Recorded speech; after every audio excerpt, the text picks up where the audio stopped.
Peraí. Quer dizer que o presidente da DC Comics, o Jim Lee, falou que os mangás são superiores aos comics? Peraí, então isso merece... Os comics atuais. Sim, peraí. Pausa para a dança da razão. Dança da razão. Porque a gente fez um vídeo recentemente e a gente comentou sobre isso. E a gente fez um vídeo há 3 anos. Há 3 anos. A gente fez um vídeo há 3 anos, 4 anos, 5 anos. E a gente vem falando isso sempre. Quem resiste à derrota se frustra, hoje é mais vai ganhar, todo mundo irá falhar. Maldições. Meus queridos heróis, depois da vinheta a gente vai comentar sobre essa declaração do Jim Lee, confessando que os comics americanos estão uma porcaria. Mas será que ele falou a palavra certa? Aquela palavrinha proibida? Será que ele falou? Tá no ar, Heróis e Mais. Heróis e mais.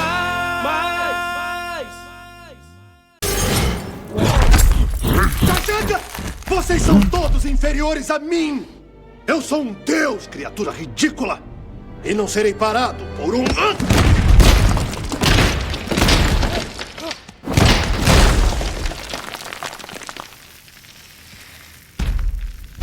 Deus fraco.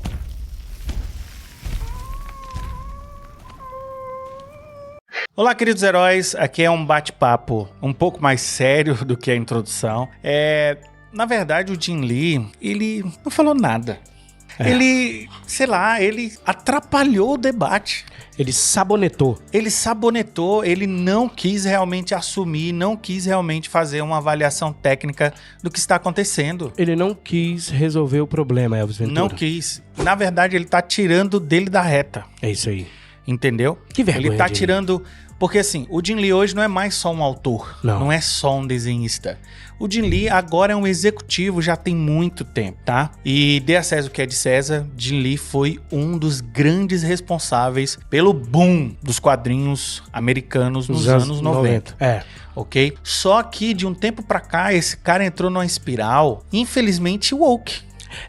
O Jim Lee ele foi uma tendência seguida, né? Sim, uma tendência. Ele criou uma tendência. Ele criou uma tendência, trouxe ali... Já tinham alguns outros parecidos, mas ele veio e trouxe um impacto muito maior visual. Exatamente. E aí, muita gente seguiu o Jim Lee. Então, vamos lá.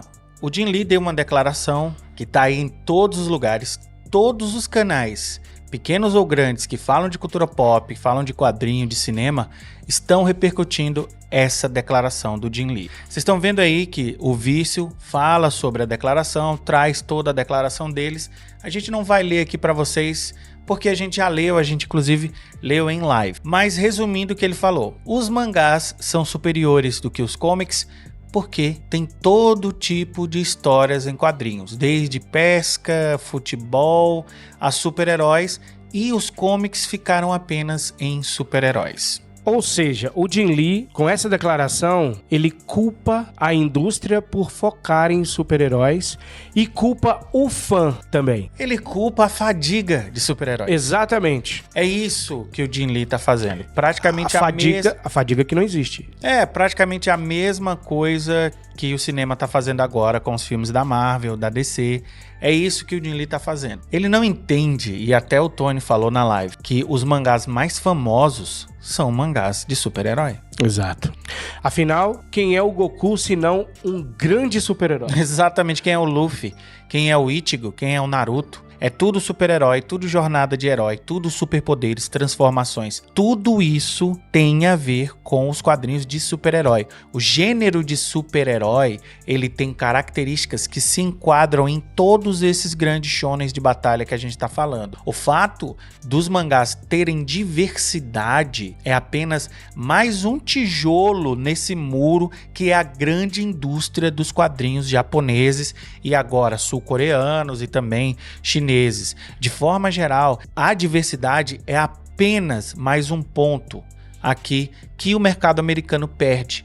Mas o principal ponto é inconsistência. Os quadrinhos americanos são inconsistentes. Você tem uma run muito boa de um determinado escritor, de um determinado editor e desenhista, e de repente muda-se o desenhista, muda-se o editor, muda-se todo mundo e o personagem sofre. O personagem muda de novo. E quantos anos pra cá, Tony? 15? 20? A ideologia ideologia de esquerda se tornou cada vez mais radical em escritores, em editores. Vamos lá, porque o Jim Lee, ele esqueceu de citar o identitarismo. As contratações que a DC Comics, a Marvel Comics fizeram durante o tempo da lacração, que ainda não acabou, tá? A própria Capitã Marvel, ela foi totalmente mudada. Ela era Miss Marvel, que o Jim Lee já desenhou. Ela chega em 2012 com uma roteirista feminista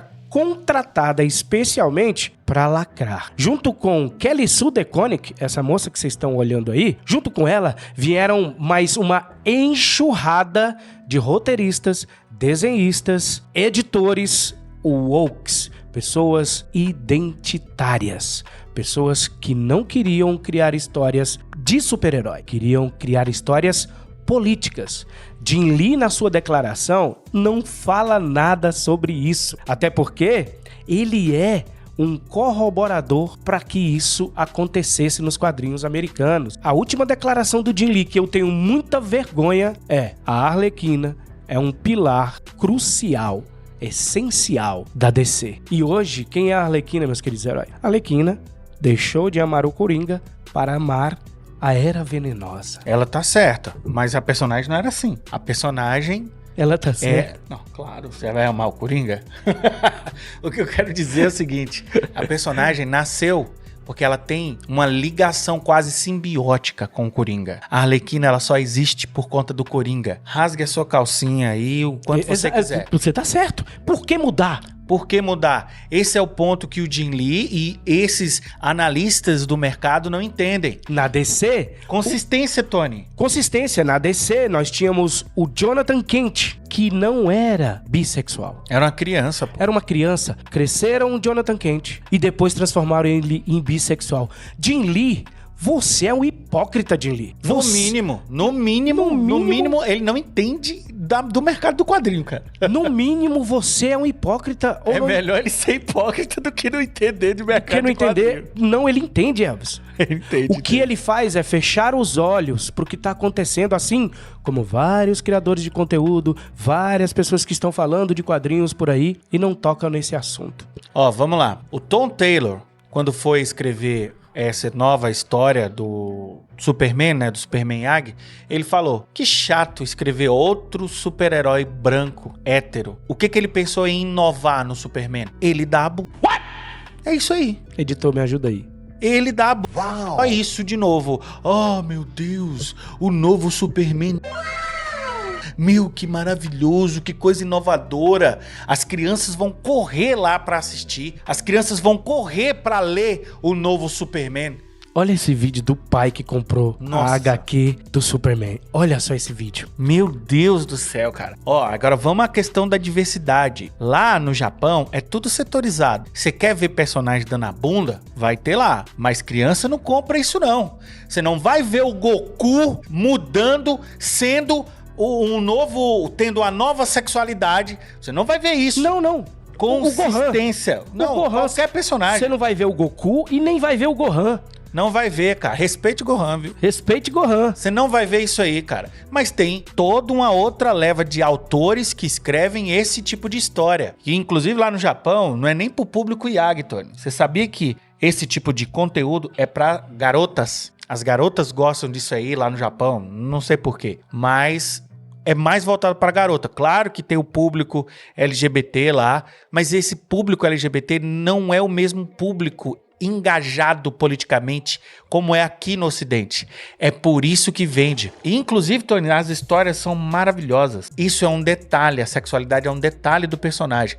Aconteceu uma vez com o nosso irmão, que é músico também. Ele tava assistindo um anime, colocou lá no stream, foi assistir um anime, viu um anime de música. Aí começou a assistir, achou sensacional. Por quê? Porque tem vários conflitos, mostra essa coisa, como ele é músico, ele achou interessante toda a dificuldade do protagonista de aprender a tocar um instrumento, de entrar numa banda e tudo mais. Aí, de repente, um episódio lá do cara beijando o outro. Rola a parada. Aí ele, o quê? Quando ele foi olhar lá, o gênero tava lá, yaoi. Exatamente. Não era shonen, que é de batalha. Não era shonen, era, sabe, era pra um público que gosta desse tipo de romance. Ou seja, é tudo separadinho. Jim Lee, aqui no Ocidente já tá assim, praticamente separado. Você quer ler alguma coisa pornográfica? Você vai ler. Os super-heróis é super-herói, Jim Lee. Esse é o ponto. Você não vai estar ali pra colocar política ou coisas LGBTs em super-herói. Tony, esse é o ponto. Consistência, essa é a palavra. Jim Lee, os personagens, os super-heróis não são consistentes.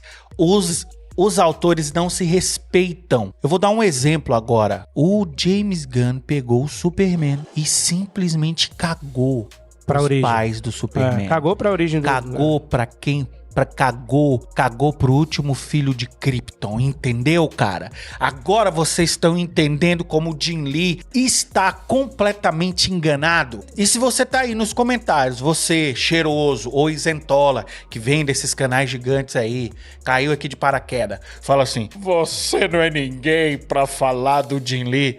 Mas eu tenho uma pessoa aqui, já que você tá usando essa falácia da autoridade, eu tenho uma pessoa aqui que é 10 vezes maior do que o Jim Lee.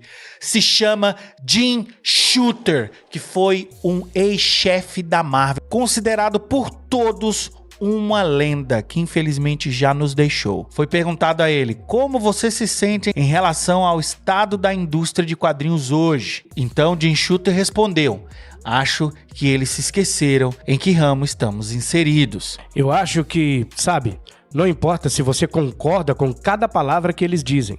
Ninguém quer ler propaganda. É simplesmente chato e tem muita coisa sendo alterada retroativamente. Como eu disse, respeito a intenção dos criadores. E Jack Kirby nunca quis que Thor fosse uma garota. E Joe Simon e Jack Kirby devem estar se revirando em seus túmulos porque transformaram o Capitão América em um cara da Hydra, ou um nazista, ou algo assim. E revelaram que ele sempre foi. Isso está errado. Quer dizer, não façam isso. Mantenham-se fiéis ao personagem. Puta merda, cara! Calma. Vem aqui! Fala contra o cara agora! Calma. Ai, vocês dois não sabem de nada, o Jim Lee. Fala contra o Jim Shooter agora, cara! Calma. Jim Shooter era uma lenda nos quadrinhos que morreu recentemente. E eu vou falar uma coisa pra vocês, meus queridos heróis, queridas heroínas. O Jim Lee, ele vai continuar lacrando, ele vai continuar passando o pano. Enquanto rolar grana, enquanto tiver dinheiro, enquanto ele não for tão exposto ao ponto de mudar de ideia, ele vai continuar lacrando. Todos eles, vão continuar lacrando. E é por isso que o nosso trabalho é importante, e você aqui, deixando seu like, se inscrevendo e compartilhando é importante. Temos que expor isso aqui, sabe? Expor pra muita gente. E você é o nosso veículo de compartilhamento. Se inscreve no canal, deixa o like, que a gente volta pra conversar mais sobre isso. Você também acha que Jim Lee está errado? Nós achamos. Abraço do Tony. E um abraço do Elvis. Nos encontra no próximo vídeo. Não esquece, você também é um herói. E você também é uma heroína. Heróis e mais.